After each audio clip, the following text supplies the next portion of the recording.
ada banyak tempat menarik di tengah hutan Panggak Darat.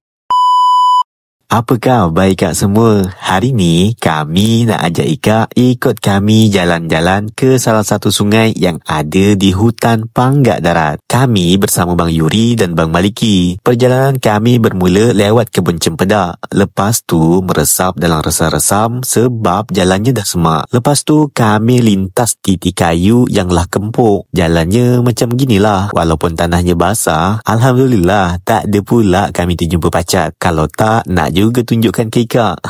Sekitar 15 minit berjalan kaki dari kampung lewat kebun-kebun orang lama, akhirnya kami sampai di sungai yang kami tuju. Rencananya nanti kami nak buat tempat camping di sini. Mungkin bermalam di tebing sungai yang besar ni. Luas sungainya, banyak batu-batu, suasananya tenang, cocok betul untuk melepas lelah lepas seharian bekerja. Jadi, Ika nak tengok kami camping di sini tak? Kalau nak tengok, komen lanjut yuk. Dan jangan lupa follow akun media sosial kami, biar Ika tak ketinggalan kisah-kisah menarik dari Panggak Darat ni. Karena banyak lagi tempat-tempat menarik yang nantinya bakal kami tunjukkan ke Ika satu persatu.